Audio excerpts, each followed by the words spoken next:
Children act. Bijapur गांव के पास एक तालाब था। तालाब के उस पार एक घना जंगल था। वह तालाब एक खूनी तालाब के नाम से मशहूर था। शाम के बाद गांव का कोई भी इंसान वहां नहीं जाता था। शाम को जो भी इंसान उस तालाब के पास गए वो कभी लौटकर आए नहीं, ना ही उनका कुछ पता चला। उसी गांव में नयन अपनी पत्नी के साथ गांव के स्कूल में बच्चों को पढ़ाने आता है। गांव में आते ही वो सरपंच के घर का पता पूछता है। नमस्कार भाई, यहाँ सरपंच जी का घर कहाँ है? गांव में नए दिख रहे हो? जी हाँ, गांव के स्कूल में मेरी मास्टर की पोस्टिंग हुई है। अच्छा, यानी आप नए मास्टर हो। चलो मेरे साथ, मैं आपको सरपंच जी के घर लेकर चलता हूँ। और दोनों सरपंच के घर पहुँच जाते हैं। सरपंच गांव के दो लोगों के साथ घर के बाहर कुर्सी पर बैठकर बात कर रहा था। तभी ये है हमारे गांव के सरपंच जी, नाना भाई। नमस्कार सरपंच जी, मैं नयन और ये मेरी पत्नी सुशीला। आपके गांव के स्कूल में मेरी मास्टर की पोस्टिंग हुई है। और नयन अपनी जेब से लेटर निकालकर सरपंच को देता है। लेटर पढ़कर, नमस्कार मास्टर जी, हमारे गांव में आपका स्वागत है। आने में कुछ दिक्कत नहीं ना हुई आपको? नहीं। चलो अच्छा है। श्रीपाद, स्कूल के बाजू में जो मकान है जहाँ पिछले मास्टर रहते थे वो उन्हें खोल कर देना और मास्टर जी का ध्यान रखना। और सरपंच मकान की चाबी श्रीपाद के हाथ में दे देता है। मास्टर जी, आप श्रीपाद के साथ जाइए, वो आपको आपका मकान दिखाएगा और किसी चीज की जरूरत हो तो श्रीपाद को बताना। अब आप लोग आराम करो, आप भी सफर से थक गए होंगे। मैं आपको कल परसों में मिल लूंगा, ठीक है? और नयन अपने पत्नी के साथ श्रीपाद के साथ एक मकान के पास आ जाते हैं।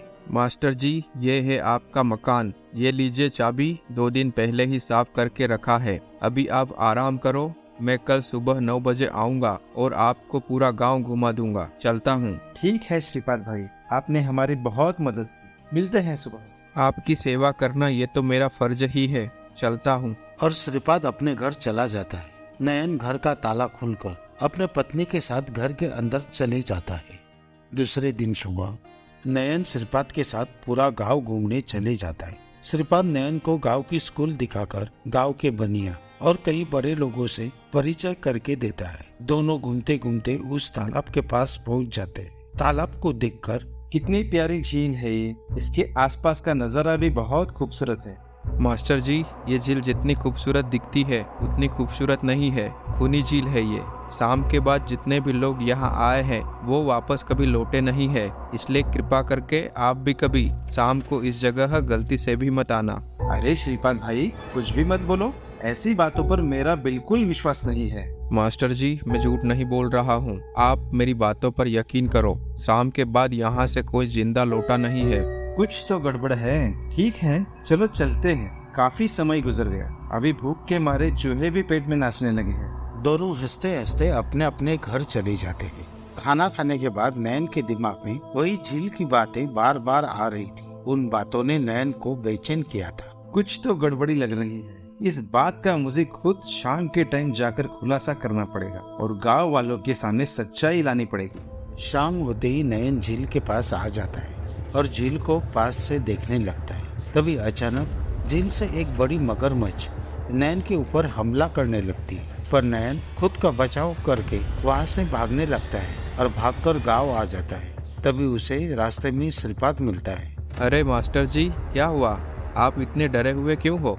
नयन श्रीपाद को मगरमच्छ वाली सारी हकीकत बता देता है। मैंने कहा था ना आपको, कुछ तो गड़बड़ है। मुझे इन अंधश्रद्धाओं की बातों पर यकीन नहीं। तभी श्रीपाद गांव के लोगों को बुलाकर सारी बातें बता देता है। गांव के कुछ लोग, श्रीपाद, नयन, सब जन झील के पास चले जाते हैं। बहुत सारे लोगों को देखकर मगरमच्छ डर के मारे छुपने लगता है। पर मगरमच्छ की पीठ हल्की सी पानी के ऊपर दिखने लगती है।